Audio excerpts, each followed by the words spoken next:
Welcome to the Lismore preview. It's 2023.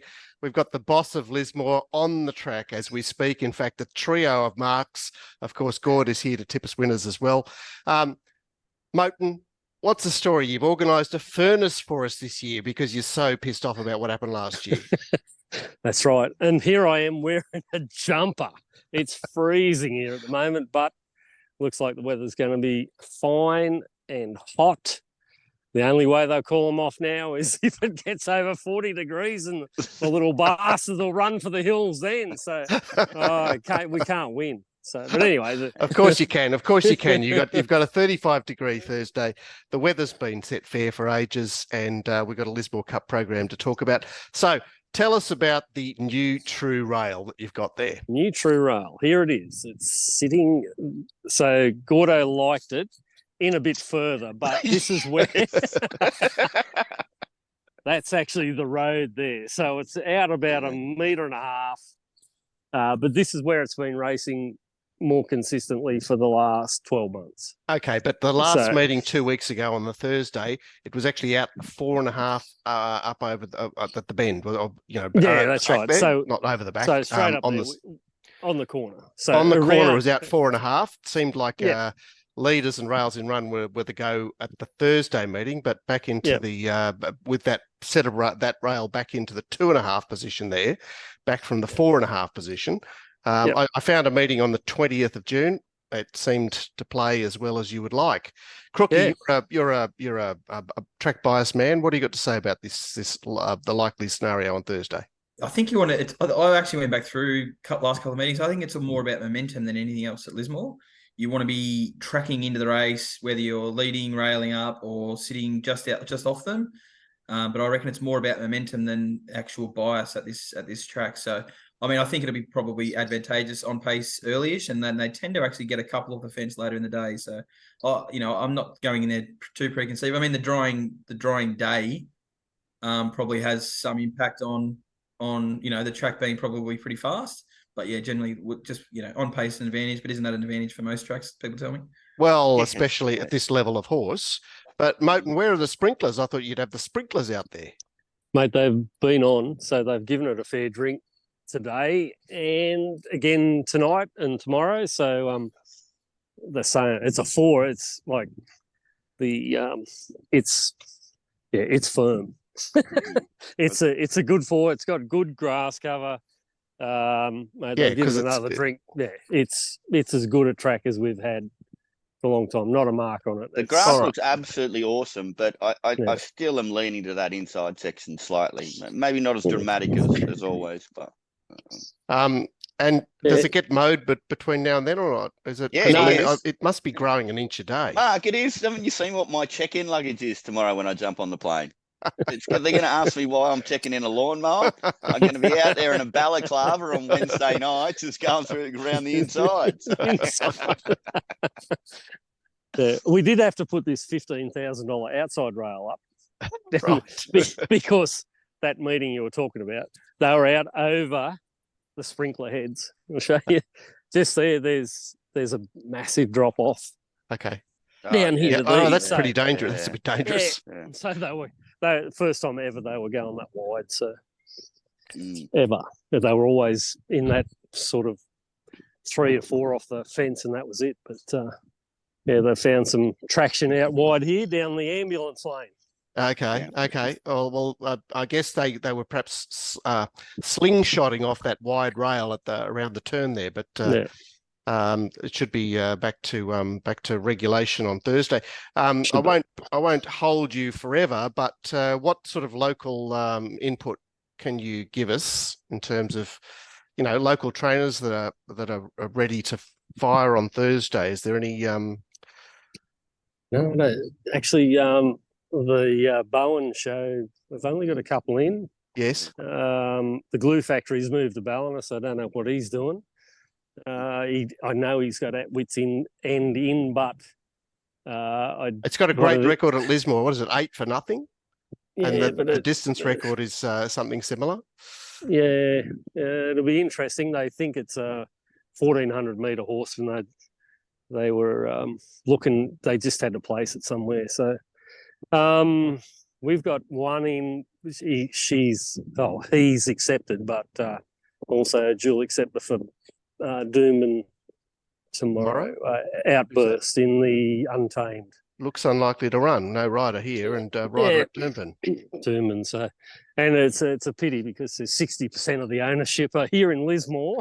Right. You might have to scurry up there tomorrow, and then get back in time for the Calcutta. I did see Danny Bowen's horse in the last Tread Softly had some sort of setup look to me. Any intel there? No, I haven't got any intel. All I know is that Danny sort of sets them for races, and generally, if they've done nothing, doesn't tell me. Don't know. But I'd imagine he's probably got it ready to fire anyway. So all right, okay. So tell us about the Calcutta tomorrow, and then we'll let you go. Yep, Calcutta 5:30 at the Lismore Golf Club. East Lismore. Yeah, at East Lismore off Barham Street. Probably a little bit disappointing in the field that we've got for the Cup. I think you've got some news for next year, haven't you? Yeah. Well, things are going. Well, we're hoping things will change. Yep. So we're looking, with the help of Racing New South Wales, to go to Friday because we're not going to get public holidays with our local council. Yep. And we're also looking to, for the first time in a long time, change the distance of the Cup back to 15-20, in line with the big dance as a big dance lead up. That's a great idea.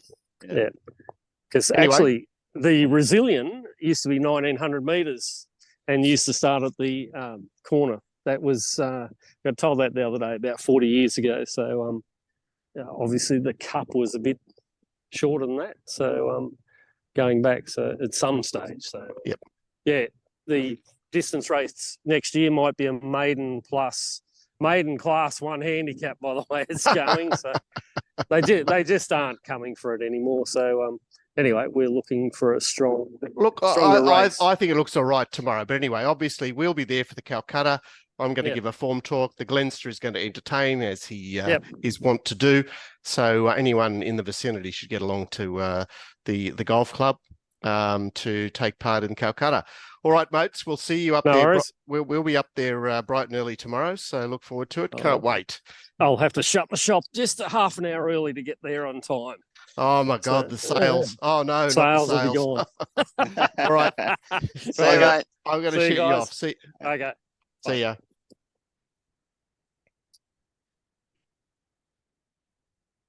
There we go. It doesn't look beautiful. Like there's something about sort of like country areas when they're green and just the best. looks so lovely. So Cruicky, how does this program look to you? I mean, I haven't looked at the front half yet. I've looked at the last 4. And it was a bit of a grind, but I got through it. Managed to do every race. We can rip through the first couple and spend a bit more time on the quaddy legs if you want. But yeah, I've done them. Sure. Gord, what's your view of the Lismore card? ABC, pretty much. I think there's some horses there, even if they have sort of like top weight, they're just better than the opposition. So whether I'm going to back them or not, or how aggressively I do, is I still haven't really decided yet. Yeah, it's sort of had that feeling to me of A, B, C, but do I really want to get involved in them? Yeah, you know what I mean? Yeah, it's exactly. yes, but it's not really floating my boat. All right, well, let's just quickly run through them, and we'll obviously pay more attention to the Cup. But race 1 is 1,400 metre maiden, basically, and the market's up now. It's $3.10 Shades of Midnight, $4.60 Osbred Yahoo, and $5 Golden Garden, $7 Sharp and Hot. If I go to my ratings to win, it will tell me that the speed looks like Bent on Impact going out with Osbred Yahoo. The outside draw, Northern Invader's got a little bit of speed. Sharp and Hot should be there, and Shuckers from the low draw shouldn't be too far away. Is there anything here, Cruicky, we need to know about? Not really. I thought sort of 2, 3, 10, 1 in that order, but it's not really a race that jumped off the page at me. I think number 3, the jockey hasn't ridden a winner yet from what I could see. Who is he? Like 32 Don't rides know. I've got. Yeah, hasn't ridden a winner, but this horse actually was a big improver off a similar setup last prep. First up 1,000 meters, then to 1,400, and actually ran pretty well behind a horse that goes pretty good in A Girl's Best Friend. So of the runners with probably least convictions, it was probably the one I thought. But yeah, it's not a race that I'll probably be doing anything in. Yeah, 2, 3, 10, 1. Anything exciting you hear, Gord? As far as excitement is concerned, that's a bit strong. But look, I've got the same horse on top, number 2, Golden Garden or whatever. It's funny because it and the favourite come out of the same race, and I thought the way Golden Garden extended late was far superior. So I can't see them either having a advantageous map compared to that last run, and Golden Garden's run was better. So I thought it was a lot easier to take $5 Golden Garden than $3. Are they picking up on the fact that it was 3 wide with no cover, Shades of Midnight? Was that Yeah. I suppose that it did start shorter as well. So, but yeah. I'd So say it's SP Anchor at the moment. Okay. Race 2 is let me just bring that up. Race 2 is our 1310 benchmark 58. $1.90 centre bounce. The usual suspects, Matt McGurran and Matty Dunn. $5.50 is Volphony. Just ahead of it is $4.80 Bell Tycoon. So they dominate the betting. And as far as the speed is concerned, I will come to you presently. My map has 7. it's here somewhere, yes. So there's 4 to go forward there. So have you got number 7, Nanarobi Yankee, leading Cruicky? Yeah, I thought 7, 5 would be 5's right down there. in 1, yep. Yeah. Blue Tone, have you got any speed for it? I've got it prominent and centre bounce. The favourite is yeah, I actually hope that 10 becomes a pest and goes forward. Yeah. So it looks like the favourite could map 1-1 here. Yeah. And what are we saying about this favourite, Cruicky? It's the I've only had 3 bets early, and this is one of them. And it's a stable I sometimes struggle with, but I thought this was a $1.50 chance. And it's there was $1.95 first market. I thought that was fair. Looks like the price is going to hold up, which is good. But yeah, I thought this was a $1.50 chance. Blinker's first time, 1,300. The last 2 runs would win this by a long, long way. And if the Blinkers first time work and it sits 1-1, it'll be good night when they straighten up for home. Gee, you'd be certainly hoping so, because 2 runs in highways coming into this race. Gord, is it a good thing? Probably. My thing is, I would like to have seen just a little bit more in that run last start at Randwick. But I mean, saying that, as Cruicky mentions, it's so superior to its opposition on this occasion. Did I really need to see more? Probably not. I love the but you're not getting excited, are you? Well, Cruicky is excited. Yeah, well, my thing is about it is I think it's got that much more ability than them. They should lead. Like that's what I would want. You know what I mean? Who cares if that's not your perfect pattern? Like, no. You're better than them. You take luck out of the equation and just go forward. I mean, don't get me wrong, I wouldn't have a problem with 1 out, 1 back either. But I am still ticking that inside part of the track a little bit more. Should have lengths on them, but I won't be like I won't be swinging big or anything like that. Race 3 is a Class 1 over 12.10, and here we've got a wider market. $3.80 Saparo, number 1. $4.60 Rocky Rogue, $5.50 Astelina, $6.50 Inquest, $7.50 Isla's Day. So there's a bit of a clump there of 5 horses. And it looks a faster run race. If I go to my map, and all the speed is out wide. So the favourite, number 1, seems to have marginally the most speed and is obviously drawn out, pressing forward. Outside it, Echo Sunshine goes well forward. Rocky Rogue with those 2, just drawn underneath. And then you've got Astelina Inquest, not that far away, and Intoxel has some pace, so it does look keen. Cruicky, is this a situation where the favourite just burns across and the horse outside it is content to sit outside the lead, or is there contestation for the lead here? Yeah, I think there might be. Like it's pretty like tactical, this race. I had, just as we're picking up the form, looking at it, I had numbers 1 and 2 on top, and I wasn't a massive fan of number 6, even though it's quite short in the market. I thought it was a bit of a distance risk at 1,200, especially if they go hard, even though it might get the soft run. I think number 2 is probably a little bit stronger than number 1. So I had it marginally in front of number 1, thinking also that number 2 might actually sit the 1-1 and let number 1 and 10 go and end up sitting just behind, which I quite like. Yep. So I went 2-1, and then the horse that I just had a really small something on earlier today, mainly the place, was number 8, Backseat Promise, which is a strange prep, but it's back a fairway and trip. But I thought with the pace on up the front, it was the strong finisher that could plug into a hole at about 380, 390 the place. Okay, it looks quite honest at the longer journeys. Yeah. Gord, have you got somewhere to land here? Oh, don't get me wrong, I've priced this horse nowhere near as short as I have Centre Bounce in the previous race, but this is a more comfortable bet for me, and that's number 1, Sapporo. I love the fact that it's running the track. They should definitely lead. I mean, it's a lightly raced one that could just be going on to some better stuff. We're not quite sure. Proven at the track. Map positive. And I mean, Rocky Rogue, I know it was a dominant winner last start, but it beat nothing, man. Have a look at some of the other horses that it dominated there. I don't think there's much franking going on there. The 5th horse came out and won yesterday. Yeah, but I mean, the 2nd horse came out and got beaten by 8 lengths. You know what I mean? Like, anyway, there's a question mark. Is it of course, it's lightly raced. The 2nd horse has had 38 starts, Gord. Sorry, what?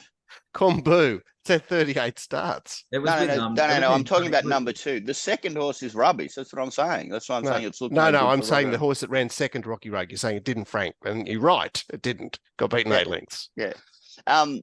Is it scary? Of course it is. But I just am really comfortable backing Sapporo here for map reasons, proven at track, still lightly raced.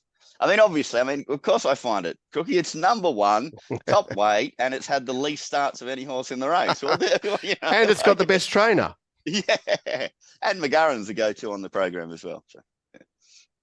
Yeah. What are we doing with Andrew Malyon tomorrow, Cruicky? Just as an aside, is he sort of the leading rider on the card, or is that debatable? Probably McGarren. I mean, I don't tend to go as far north all the time as I find it gets harder. The further north I go, the eloquently I'll put it that the harder it gets to work out. Fair enough. I'll let Glenn seems to answer that with a bit more a bit more direct, but I think he's pretty right. So I tend to not, the Hunter region and that is a bit more my liking. But look, I think Matt McGarren's probably the go-to. Ash Morgan, Kyle Wilson, Taylor, and probably Andrew Malyon. It's actually a really impressive group of riders for the program. Actually, yeah, it's not they've got some really good Queenslanders and Northern New South Wales guys coming to the program, which you don't normally get, which will be interesting. McGarren's my go-to because he gets the primary done right as well. Yeah. So, it's generally a good lead, isn't it? Yeah. And I was with you, Cruicky. I didn't see it in Australina either. No.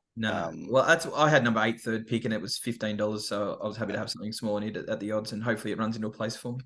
Yeah, the old local trainer getting ready for Cup Day. Yeah, just a bit of a stinky prep. Yeah. Tries its ass off. There's a bit of pace up front.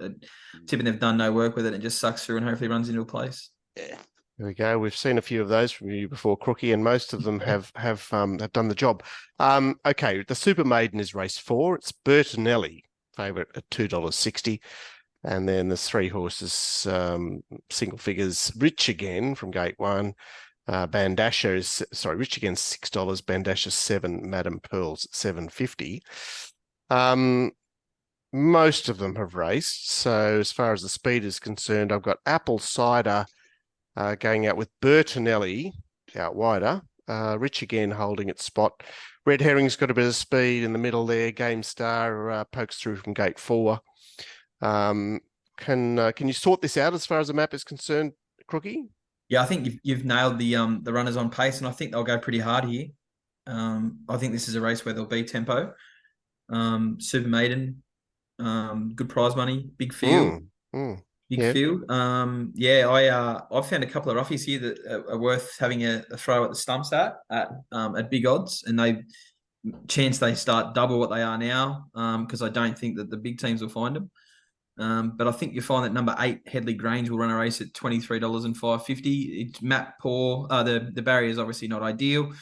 However, the trial it comes out of, there's been 2 runners out of it already that I've been aboard, and both have won. So while trial form, some will say is just trial form, when you can find a good heat where horses win out of it, and you find a little hot heat, there's definitely some gold in that. And at 20-1, and it's every chance, given the barrier 14 first starter, it could start 40s on the fair and everything like that and be unwanted. But yeah, you have to have something on number 8 Headley Grange, win and place. And then the other roughie to spec will be a horse by the name of Dusk Over Dubai, that's had 2 trials as well this time in, and looked to have gone okay. The first one took no part in a good heat that there's already been winners out of, and then the second trial was ridden a bit more aggressively. So just at some big odds, I would suggest having something on 8 and 14. So you're praying this horse, this favourite, stays here because it's in at Doomben tomorrow in a Fillies and Mares maiden. Yeah, I'd like to see it go there because it'll add some pace to the race. It's obviously top pick, and I can see why people will like it. But it's going to have to do some work from the draw. Oh, it looks like a situation that they will hold it out. I mean, it hasn't got obviously more speed, and as you say, it's not sure that it's actually it didn't jump off the page at me as saying it's you want to be with this. Ford, where are you going here? I really want Bertinelli to run in the rest of the race. Like, definitely. Yeah. It's taking up 40% of the market at the moment, and I don't like it. So, of course, I want it running here. Right. It's sounding like a blower to me. Yeah, go on. I know people are getting carried away with it being unlucky last start. I mean, I'm not seeing that as much as other people. It extended all right late, but it wasn't like Rockstar or anything like that. We're far too short, and I've got map question marks from 12. I'm not sure it gets OSL, which you're suggesting, Mark. Not necessarily. And to get there, it might have to do a fair bit of work. Yeah. It doesn't seem a great map for it. I'm not suggesting this one. I've got 2 other horses that I'm keen to back, but this is interesting, this Dusk Over Dubai, Cruicky. Like the trial at Grafton and Wollumbar, you've got the $50,000 maiden at Lismore. You take it there to trial, which is its best trial that it's done by a considerable margin. It's kind of got a bit of a whiff about it, but that's not what I found on top. I'm going to back 2 horses out of the same trial. And they both trialled at Deegan last start. This 6 is the easiest bet ever, this Bandasher. It's been gelded. Have a look at that trial. It absolutely rattled home. It was a 1,050-metre trial, which I love. They had enough of an opinion of this horse to run it round in an over $100,000 race at the Gold Coast in its only ever career start. So when you do something like that, it indicates some sort of talent and maybe something's missing, which means I love it when they come back as geldings and then I see evidence in a trial to suggest that you've come back very well. It came home beautifully. And there was another horse that sat on, by the way, that's shortened up a little bit as well.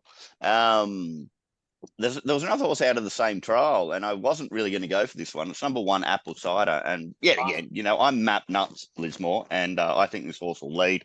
Showed pace in that last trial. And I thought its action and style was nice. Now, late through the line past the post, Bandasher was far superior. I think Bandasher's a better horse, but I thought if I'm betting at Lismore and I'm getting $16 a better horse like that, then I've got to play it. So, I was 6 from 1, but I'm my really comfy, happy bet is number 6. I think it's come back really well. Yeah, so obviously we'll know more tomorrow. Madam Pearls is in at Doomben as well, but no rider there, so it's expected to run at Lismore. But the 2 done horses there are holding keys to the race. Yeah, the other number that's like 20s now, and but Country Carnivals and Money and Performance, number 10 Sabaqua, Richard Lamming, M. Carl booked last in every trial.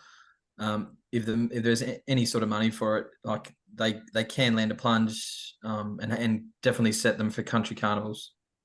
Yeah, maybe we send GP down into the yard to see what it looks like too. We could get a little bit of a lead there as well. So yeah, but I definitely reckon 8 and 14 will do something there at big odds, guys. 20-1. The Brazilian starts the quaddie. So this is race 5, and this is where I can at least offer small input. $2.50 being foggy. It was longer earlier, wasn't it, Gordo? Are you looking at this market? yeah, I'm just looking at the market now because I'm sure it was 3. Hang on, I actually put it into my So if I go to the pre-race assessment, they bet $3. They bet $3.20 into 2. Okay. So so they put up 130. They put up 320. and It's now now but now $2.50 best. $2.50. Yeah. So it has been labelled $7.50 Ambridge, which looks the leader, $8.50 Intuition, which I think is engaged somewhere else tomorrow. Doomben race 6. $9 is Beep Week Princess, the perennial. $9 Silver Canvas. It is a bit of an empty, sort of hollowish looking race. Being foggy looks quite well placed in the race, and as far as the speed is concerned, I had it getting quite a good run. So I mentioned earlier that Ambridge looks one of the leaders. Silver Canvas on its outside. Mr. Smarty won out one back, and Being Foggy box seating. Now, Star Spangled Radio is perhaps the fly in the ointment as far as the speed is concerned. Still early in his preparation off a third up off a long spell. He could either work forward or just hang on a limb there. Cruicky, it's a common team, isn't it? Yeah, I did it and looked and did it again and then saw the prices and thought, well, number 3 is going to start short and probably favourite and pretty dominant with the What He Goes line from last run. So I took 290 number 3, and yeah, it's funny more from the fact that I think it'll be short and go close, and it just maps really well as well. So I know it's hilarious. We were talking about the Lismore Cup going back to 1500 next year, and as you can see, the Murwillumbah Cup being at that distance gets What It Goes and gets Battleton and gets basically city class horses, and so Being Foggy's run around in that, and he gets to run around for barely less, not much less prize money here. A few weeks later, and there's just not a horse in the race.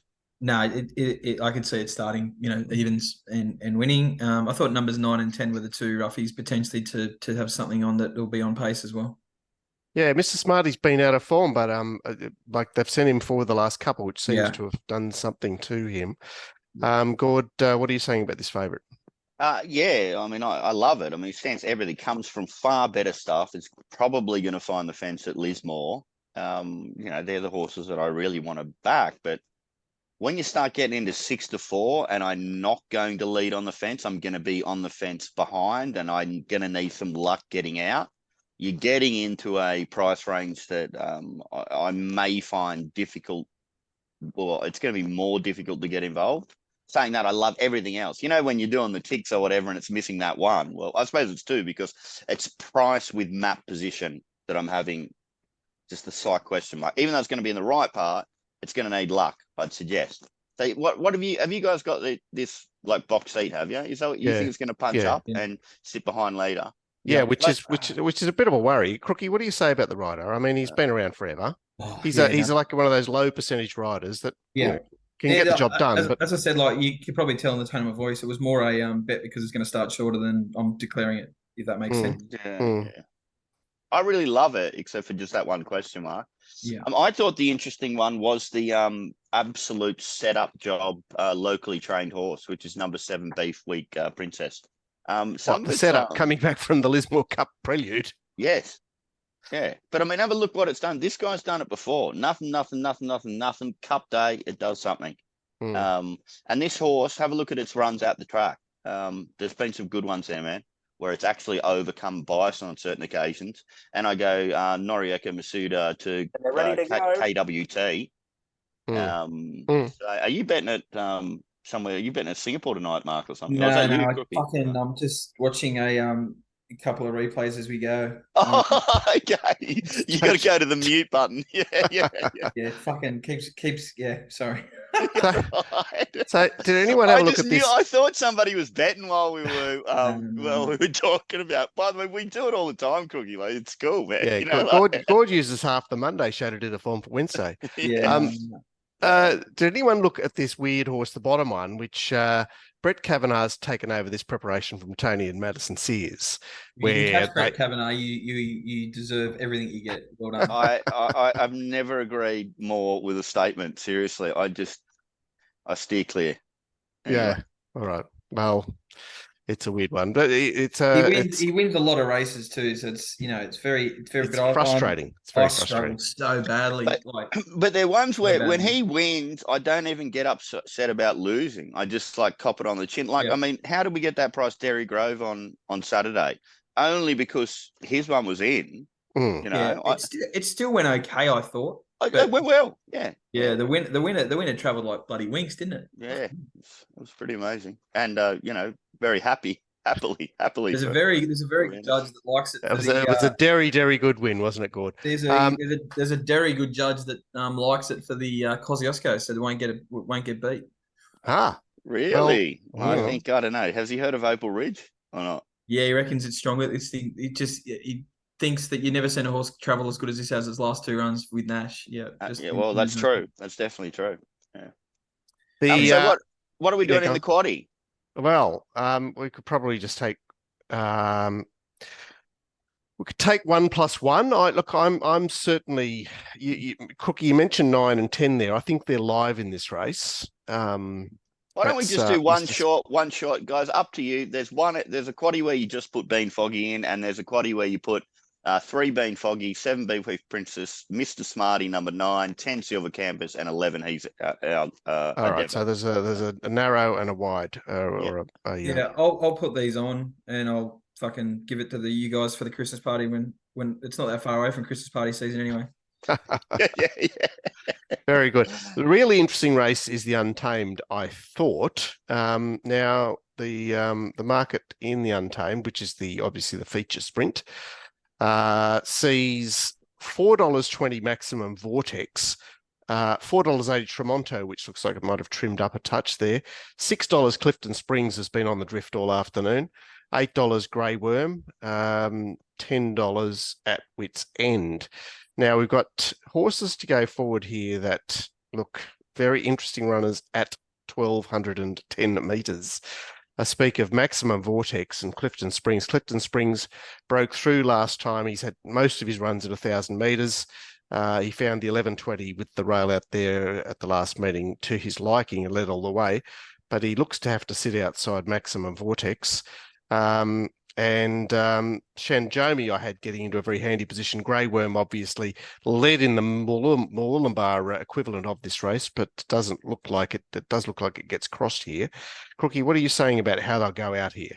Yeah, I struggled a little bit with this race. I thought they were pretty common and lots of horses mixing form, but there should be pretty good pace here. I thought 1, 3, 5, 8, 10 all go forward, and even 11 if it gets a run. Doesn't know jockey book there. I can see the moment. I thought there was good pressure up front, which is probably why number 3, who may not be in that first division, has been kind of specced early in betting. Yeah. Looks to get a good sit. I've seen this horse a couple of times, and most recently at Rose Hill, it sat outside the lead in a race won by Colino on a Saturday race at Rose Hill. But it's had 20 starts at this distance-ish for no wins. It's a weird one, isn't it? It is, and that even number 5, Kavanagh mixes its form. Number 8, I could probably see why it's popular. Sort of coming back after 2 metro runs back to Grafton, or back to this sort of area where it wins. 3 wins at Grafton where it's led all the way. That's right. So it does need to lead. I've got to be. I just sort of struggled with this race.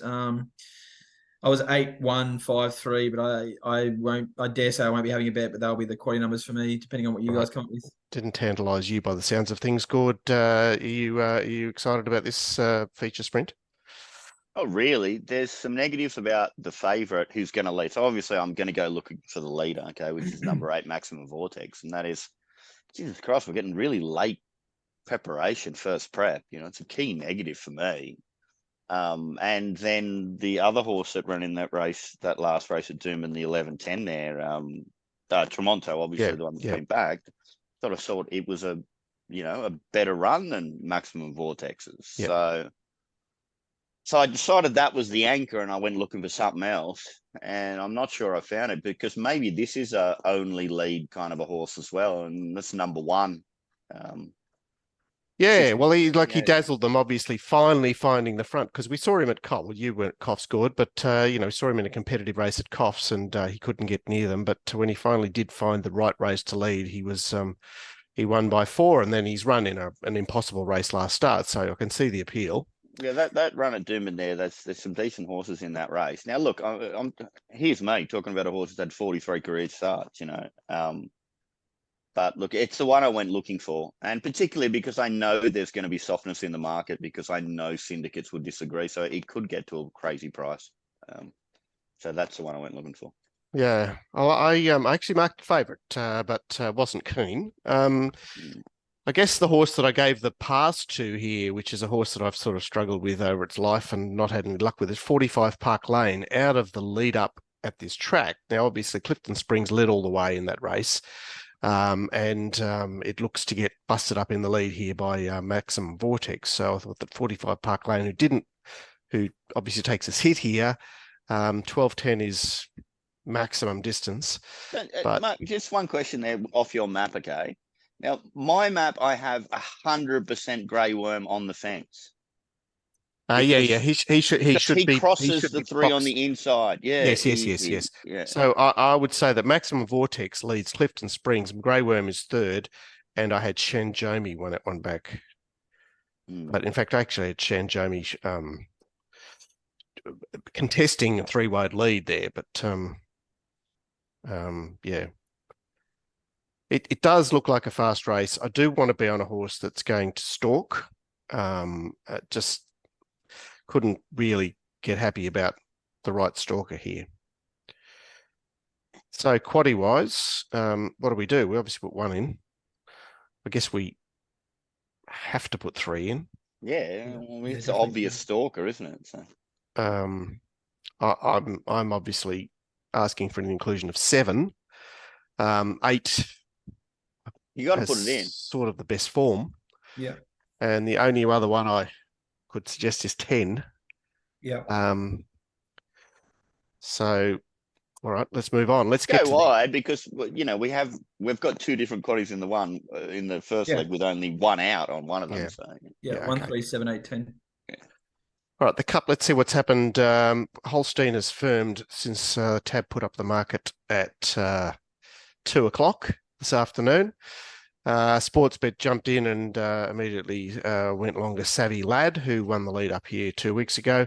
We've got $5.50. Sorry, it's $4.50 Savvy Lad, $2.40 Holstein, $5.50 Without Revenge, out to $9 Scarlet Tufty, $11 Full Press, $14 A Deal of Humour.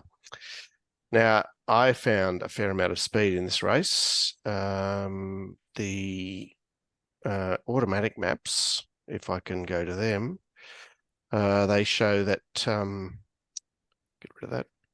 We'll get rid of that. They show the horse coming back from 2400 Scarlet Tufty with a freshen up, pressing on from the outside gate Without Revenge. Savvy Lad has led his last 2 at Moolumbar and Lismore.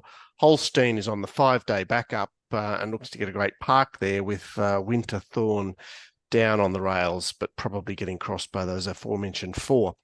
So, Gord, I'll go to you first, because, of course, Holstein has been featured in form previews recently.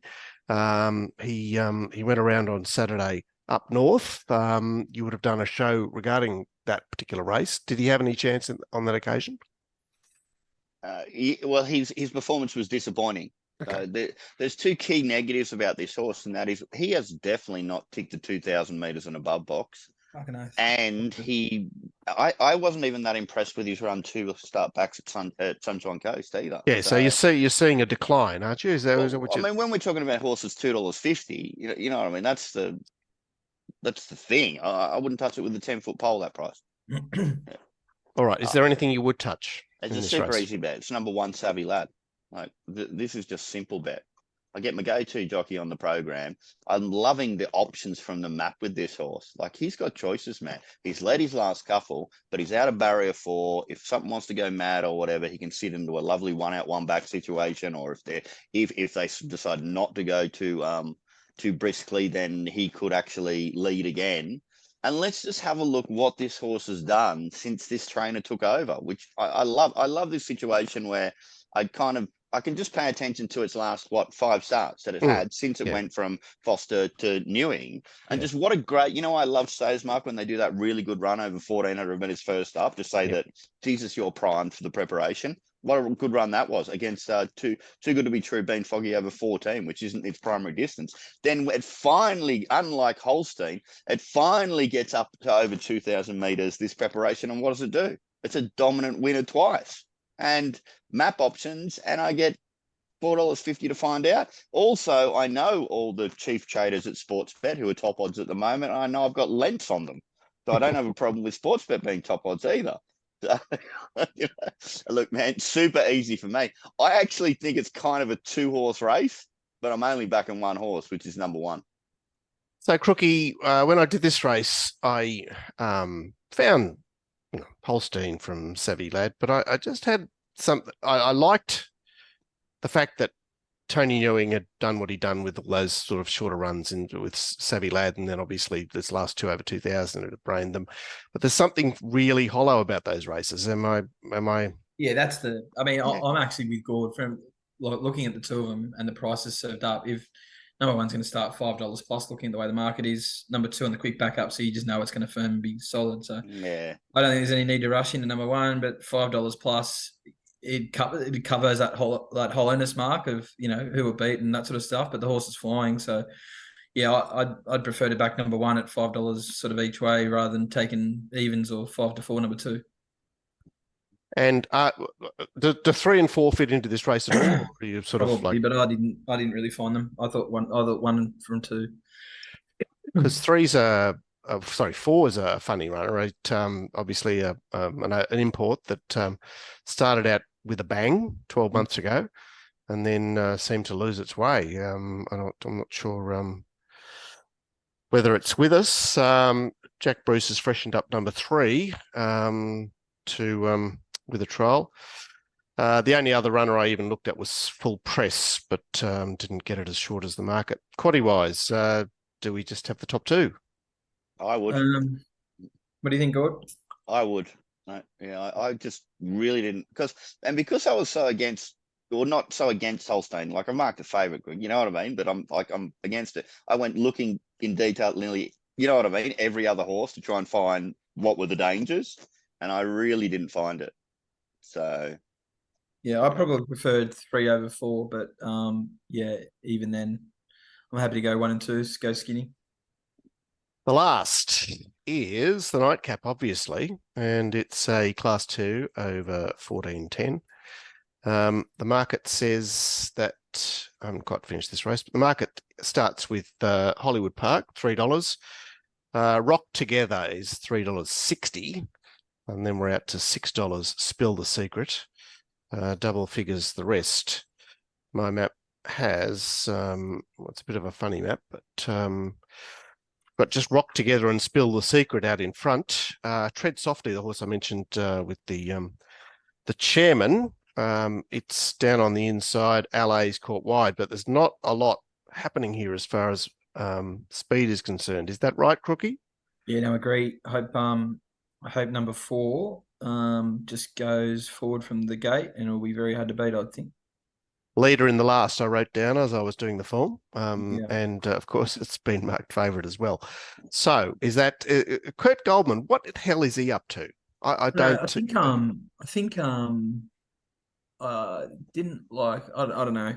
I think didn't like Paul Joyce and his brother and a few aren't they all pretty mates and all moved north? I don't know.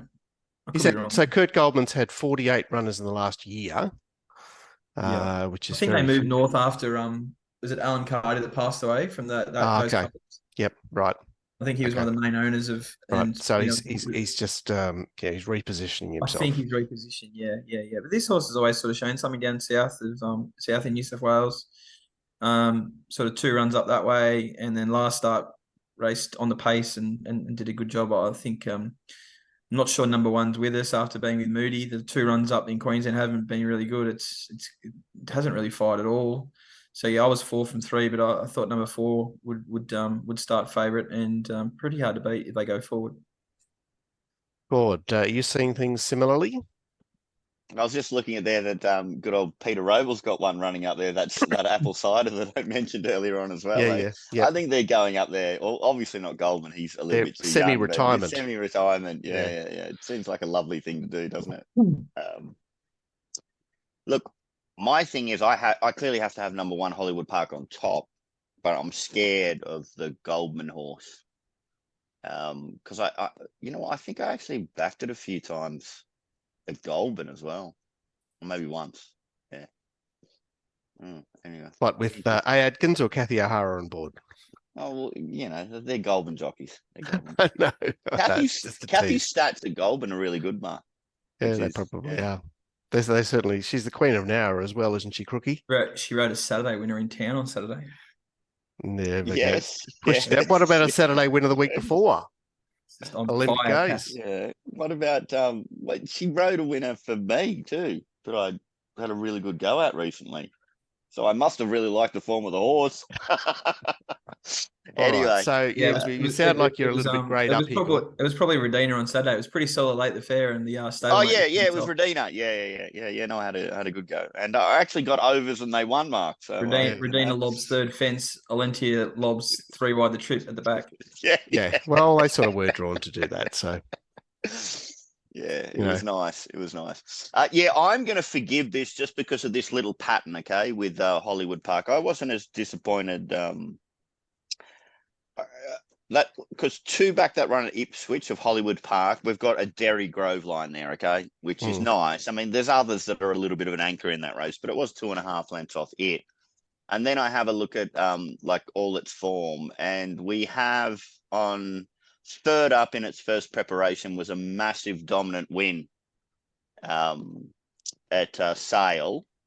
And then 3rd up its next preparation was in a Saturday Metropolitan race at Flemington. So, I mean, I know I got gapped by over 6, but I mean, 3rd up just seems kitchen sink, David Van Dyke, he's kind of like one of my go-to trainers up there as well. So I was going to half forgive the last start, rate it more towards its first run, and say that the 11 to 14 was one reason for an excuse for the disappointing run last start. And the pattern, as far as its runs are concerned, is a peak 3rd up, and we're going there on Cup Day.